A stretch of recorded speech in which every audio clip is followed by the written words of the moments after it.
A reading from the book of Romans, chapter 3, out of the Legacy Standard Bible. Then what advantage has the Jew, or what is the value of circumcision? Great in every respect, first of all, that they were entrusted with the oracles of God. What then? If some did not believe, does their unbelief abolish the faithfulness of God? May it never be. Rather, let God be true and every man a liar, as it is written, that you may be justified in your words and overcome when you are judged. But if the unrighteousness demonstrates the righteousness of God, what shall we say? Is the God who inflicts wrath unrighteous? I am speaking in human terms. May it never be. For otherwise, how will God judge the world? But if through my lie the truth of God abounded to his glory, why am I also still being judged as a sinner? And why not say, as we are slanderously reported, and as some claim that we say, let us do evil that good may come? Their condemnation is just. What then? Are we better? Not at all, for we have already charged that both Jews and Greeks are all under sin. As it is written, there is none righteous, not even one. There is none who understands. There is none who seeks for God. All have turned aside. Together they have become worthless. There is none who does good.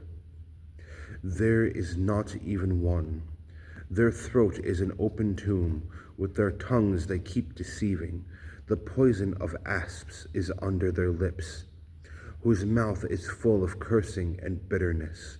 Their feet are swift to shed blood. Destruction and misery are in their paths, and the path of peace they have not known.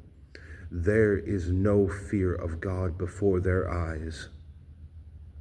Now we know that whatever the law says, it speaks to those who are in the law, so that every mouth may be shut and all the world may become accountable to God. Because by the works of the law, no flesh will be justified in his sight, for through the law comes the knowledge of sin. But now, apart from the law, the righteousness of God has been manifested, being witnessed by the law and the prophets, even the righteousness of God through faith in Jesus Christ for all who believe, for there is no distinction. For all have sinned and fall short of the glory of God, being justified as a gift by his grace through the redemption which is in Christ Jesus, whom God displayed publicly as a propitiation in his blood through faith, for a demonstration of his righteousness, because in the forbearance of God he passed over the sins previously committed, for the demonstration of his righteousness at the present time, so that he would be just and the justifier of the one who has faith in Jesus. Where then is boasting?